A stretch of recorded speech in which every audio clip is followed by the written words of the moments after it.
you're healthy, you got money, you got a great place to live, you have the most wonderful job. You can't be happy with that. That's what I said to myself.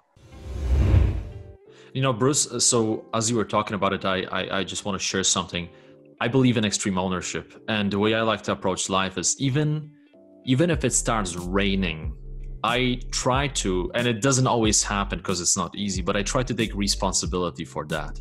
Whatever happens, I try to take responsibility because I believe in what you are saying. And even if you can intellectually explain that this is not my responsibility, somebody stole my wallet, it wasn't up to me.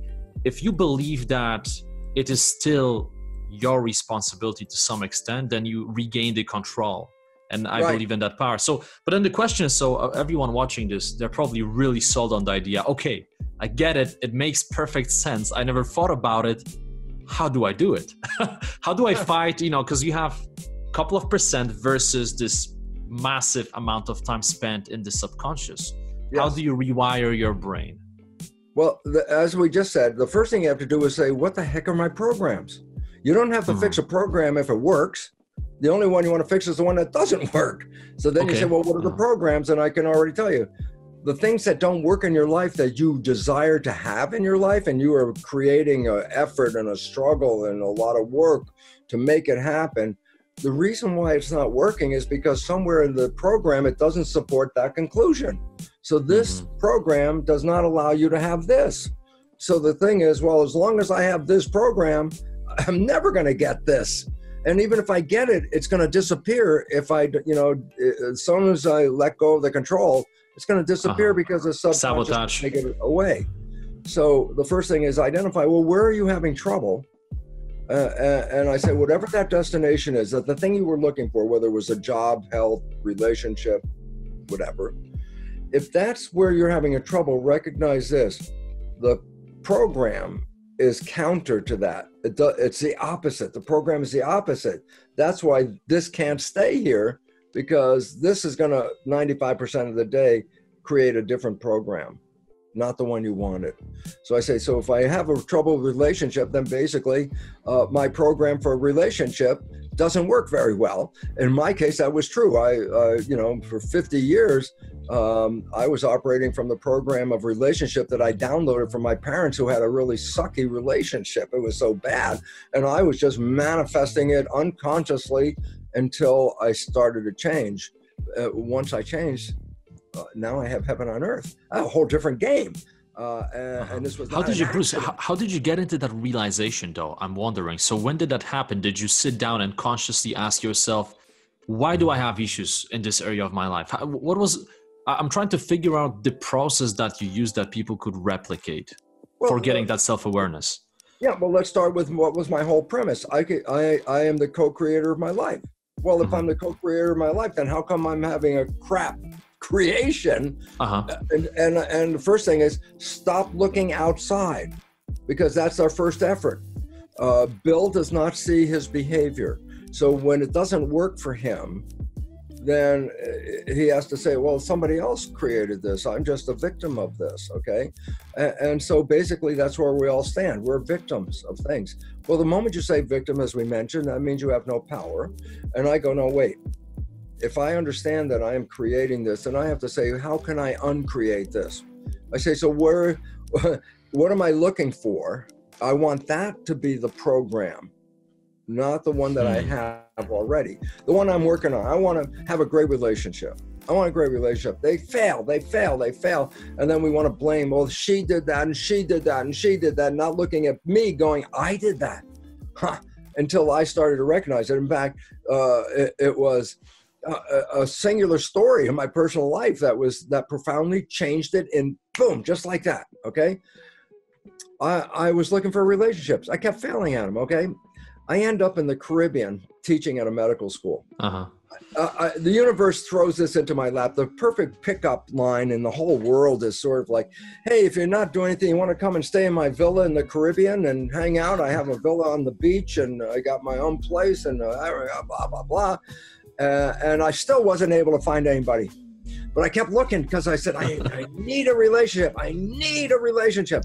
So I meet this woman who comes off of some yacht, and she's, you know, got a future that's like she'll do what she wants. And I thought, well, if you're not doing anything, why don't you want to come and stay with me in my villa on this beautiful island? She looked at me, and then she said, I can't be with you. And I sort of like stopped for a moment, and she looked at me and she says, you're too needy. And all of a sudden it hit me. I said, oh my God, what am I looking for? A relationship. Why? Because you're not happy. So if you're looking for a relationship because you're not happy, then you're depending on that relationship to make you happy. So that's not a nice relationship. It's codependency. If I give you this place to stay, you will make me happy. That's a trade. You know, it's like, yes. After she said that, I was stunned for a moment. I can't be with you. You're too needy, she said. And I was stunned. And then all of a sudden I said, thank you. Thank you very much. It was sort of a slap in the face, right? It's like a blessing in disguise, right? It totally was. It was like, wake up. And I walked away from that. And I looked at my life and I said, you got this most amazing job. You teach a couple days a week. You live in the Caribbean. You got a villa. You got money in your pocket because you get paid and there's nothing to buy in the Caribbean anyways. And I say, you're healthy. You got money. You got a great place to live. You have the most wonderful job. I go, you can't be happy with that. That's what I said to myself. I said, how can I, I'm looking for this person to make me happy. I said, oh, no, first I make me happy. Yeah. And then when I make me happy, that changed, and it did. What happened is I stopped bitching and started to enjoy. Look, don't you love where you live? Yeah, I love where I live. Do you love the sea? Oh, I love the sea. You like it? Oh, I love my job. And all of a sudden I started focusing on, hey, these are things I love. And guess what? I didn't need anybody. That's when you created abundance, and that's when people became attracted to you, right? 100%, because once I didn't need them, I wasn't like, come here. I was like, I don't care. It's fascinating how it works. Then they showed up. They showed up because I did not need. That was the word. Because need puts pressure on that other person that they have to provide. And then they didn't have to provide. It was like, hey, let me hang out with you. I don't have to provide anything. I could just be me. I go, yeah, you be you, I be me. We have a great time.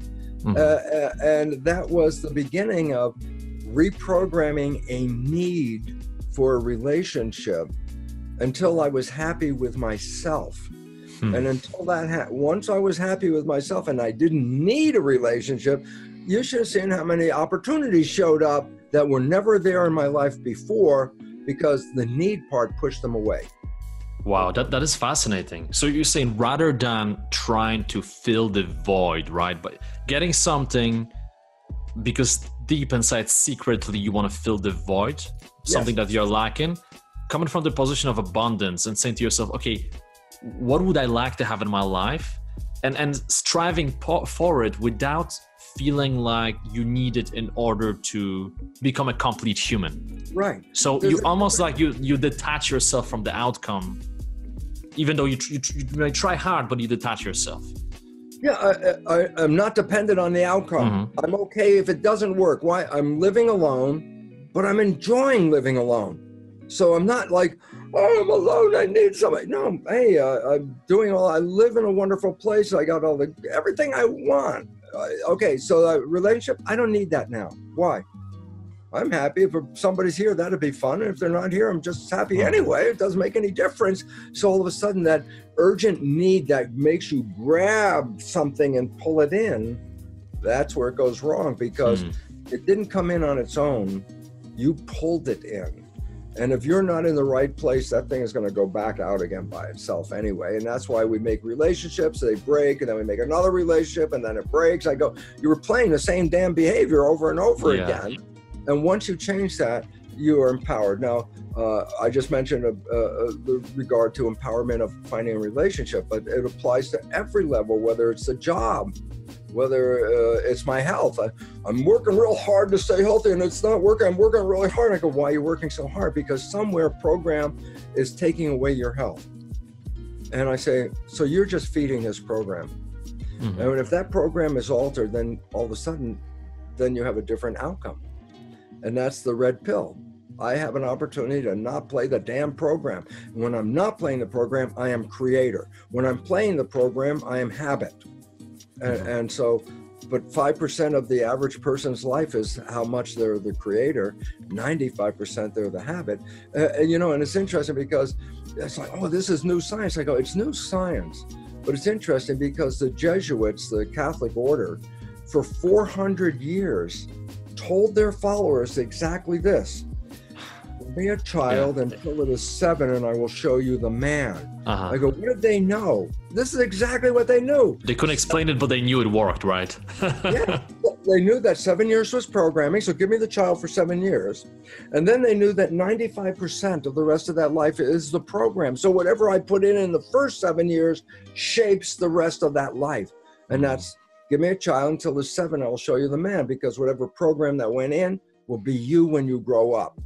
And if you don't like the way you have your life, stop blaming the life and start owning that you are unconsciously programmed to manifest things that you don't like.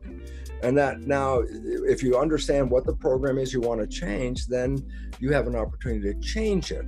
If you don't know what the programs are, then what are you going to change?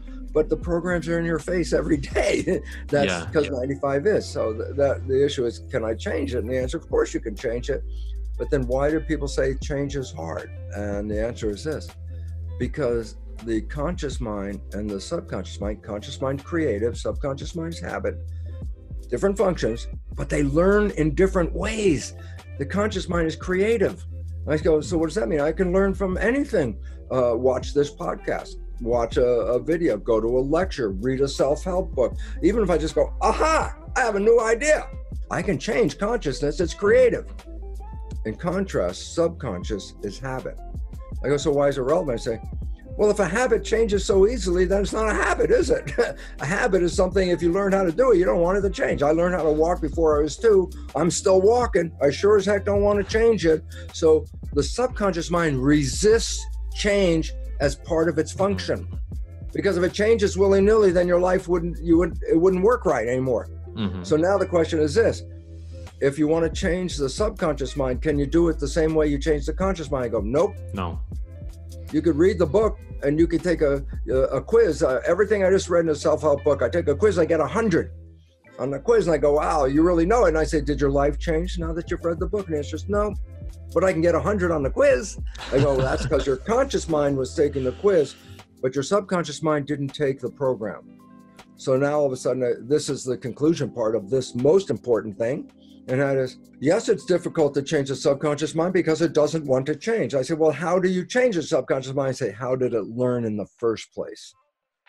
I say, what was the first one? I say, theta, 7 years. Brain was functioning lower vibration than consciousness. You have to slow down the brain to a much slower vibration. Then it goes into the subconscious mind. That's why hypnotherapists in the old days, they had a watch and they would swing it back and forth. So the watch would swing and they would tell the person, you're getting sleepy, you're getting tired. And the reason they say that is because that shuts down the conscious vibration. And the next vibration is theta, which is hypnosis. So to get you into hypnosis, first I have to get your conscious brain to stop. And then in hypnosis state, theta, the vibration theta, then whatever is coming from the outside is not going into my conscious mind. Whatever I see on the outside is going into my subconscious program. So if you want to change the subconscious, you have to talk to the subconscious. I go, how do you do that? Well, number one, hypnosis. And I go, oh, well, I need to see the hypnotherapist? I go, no, this is the cool part. I say, why? I said, we have different vibrations. The lowest vibration is delta, is sleep. The next higher vibration is theta, hypnosis, imagination. The next higher vibration is alpha, calm consciousness. And the next higher vibration is called beta, which is like schoolroom, like what we're doing here, consciousness, okay? I go, so why is it relevant? I say, when you're asleep, you're at the lowest. And when you start to wake up, you go up first to theta. And that's like in the morning where you're half awake and half asleep. And then I said, but then when you're awake, you're in alpha. Now you're in consciousness. And then when you go to work, you're in beta, which is like the working consciousness. But when you come home, it reverses. So I come home from work, I'm in beta, but I relax. Oh, the consciousness vibration slows down to alpha. And here's the fact.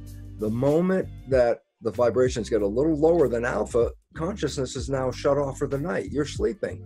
Yeah, but there's a period of time after alpha shuts off before it reaches delta, the lowest one. There's a period of time of theta. I go, why is it relevant? I said, you put earphones on, and the moment, and you play a program of what? Of what you want. A self-help program of make a relationship, be healthy, do a job, whatever. You get the program, self-help program. I say, you put it on a CD player, let's say, and you put the earphones on. And while you're still awake, just before you go to sleep, you can hear what's going on. But the moment you fall asleep, conscious mind shut off, but guess what? Theta is on. The work is getting done, right? Right. It's good. You're getting a self-hypnosis with the earphone. So whatever you didn't hear it, you were sleeping. The subconscious mind was hearing it. And when you repeat that, that's how you put a new program in. So that's number one, self-hypnosis. Bruce, I want to ask you about this. I want to ask you one thing. So what I'm doing, and I'm curious if you are doing the same thing and what you think about it. So I take my phone and I literally record an audio message for myself. I do my affirmations. I'm basically saying who I want to become as a person, what qualities I want to have, as if they are already happening right now. And often when I meditate or when I'm about to go to sleep, when I get into theta, I listen to it. And of course, I don't know I'm listening to it because, as you said, I'm getting it. But I feel like ever since I started doing this, I just feel the difference in how I view myself. You ever done this experiment when you just look into your own eyes in the mirror and different things come up? And I realized that my limiting beliefs started slowly disappearing or being transformed into more positive beliefs. 100% accurate, 100% positive way to do this. And the most important fact, if I can only offer one fact, which you mentioned, but I want to emphasize again, is that when you're putting in a wish and a desire, put it in as if you already have it. I am healthy. I am a good relationship person. I have a great job. What's that? I say, it's like I already have it. And yet most people don't have it. So they'll say, I want a great job. I want a great relationship. I want to be healthy. And I go, make a recording of those words. We just said that. I want to be healthy. Today, right now, Tuesday, we're going to make a recording. I say, now come back in 1 year and let's push the button on that recording. And we come back a year later and it says, I want to be healthy. I go, it's a whole year and you still want to be healthy. Still don't have it, right? You didn't say I am healthy. All you're emphasizing, I have a desire to be healthy. I want to be healthy. I have a desire to be healthy. And I go, you can have that desire the rest of your life. You're not going to get healthy. You want to be healthy, you say, I am healthy. But then you look and say, yeah, but in reality, I'm sick. And I go, no. The function of the mind is to take the program and turn it into reality. So if I am sick, but I put a program in, I am healthy, the mind looks, like, well, wait a second, the program is I am healthy, but the body is not healthy. So what's the function of the mind? Create health in the body. It doesn't change the program, it changes the body. And so the idea is this. Every time we put a program in, it has to be as if you already have it, in spite of the fact you could be dying of cancer. I go, I am healthy. It sounds kind of weird. And I go, don't worry about it. Just put it on I am healthy, because once it is a program, the function of the mind is to manifest it as reality. That's the part. And so my little caveat, you brought it up, I'm emphasizing it, and that was simply this, that whatever you're downloading, you have to say it as if you already have it. Because if you put a future tense on it, I will, I want, I say, if you record that, that means you will always want to have it. I will do this. You won't get there. So I just wanted to bring that in, because if we're making a program, then you must make sure it says as if you already have it, in spite of the fact you don't. But also for people who are watching this, because some of you may be listening to Bruce now thinking, yeah, but does it really work? And I know that some people think it must work, but I know there's a percentage of viewers thinking, come on, this cannot possibly work. If you are one of those people, then I just want you to take a little pause, just pause this video, and I want you to say to yourself 10 times, I feel amazing. And just say it, I feel amazing, and then see how you're going to feel it in 10 times. And then you're going to see it works. Absolutely. And listen, from the spiritual traditions from way back, even though it's been covered up by a lot of religious BS, belief system, a lot of religious BS. I go back, there's some very fundamental things. I'm not a Christian by practice. I'm a spiritual person, but not a religion, which is laws and dogma. It's like, no. And I say, go back to one very important one. Jesus told his followers, all the miracles that I can do, you can do them, but even better than I can, and you don't believe it. And that was the whole damn thing in a nutshell. If you don't believe it, you can't do it. And I say, well, where's belief come from? Mind. I say, and then what if you've been programmed you can't do it? And I say, then you'll never be able to do it. And this is the problem. And so we talked about way number one. You want to change it? Mm-hmm. Hypnosis, because that's the original way things went in the first place. And that what you said was true. Even you just say, I feel amazing. If you repeat that, the mind will all of a sudden change how you feel. That's how it does it. Okay. So I say, number one, self-hypnosis. Number two, after age 7, you still learn how to do new things that become habits. Like you didn't learn how to drive a car until later than 7. But once you know how to drive a car, remember the first day you got in, it was like, oh my God, looking out the windows, checking the mirror, watching the gauges, keeping your feet on the pedals just correctly, looking, paying all these attentions like, and I say, today you've been driving for a while. You don't even think about that. You get in the car, you put the key in, and now what are you thinking about? Well, what am I going to do when I get to the store? You're not even thinking about driving. Why? It's a habit. Okay. I say, well, how'd you get that habit? Because you're older than 7. How'd you get it? I said, repetition. That's what makes a habit. Practice. You want to play an instrument? I'll hand you an instrument. Yeah, you didn't have any practice, then you're not going to be able to play it. And I say, oh, practice. I say, what is that? Repetition. That's the second way the subconscious learns. Repeating something over and over and over again, because that's called habituation, making a habit. And I love it. The new age today thing is fake it till you make it. I go, what the hell is that? I say, you're not happy. Yeah, most of us have trouble being happy. And I say, but what if every day, all day long, and you can remember, you say, I am happy. In spite of the fact that what the hell is going on, you just say, I am happy. I am happy. I am happy. I go, why? What's going on? I say, repetition. And there'll be a point where you'll repeat it to the degree that the subconscious, which learns by repetition, will put in, I am happy. I say, then what's the consequence? I say, what's the function of the mind? Take that program and manifest it. Now that it's in there, I am happy. I wake up one morning and guess what? I don't have to say I'm happy. It's automatic. I'm already happy all day long. Why? My program said that. 95% is coming from that. Mm-hmm. Habituation, repetition of the exact thing you want, not future vision, as if you have it now. We'll put it in a program. So that's first 7 years hypnosis.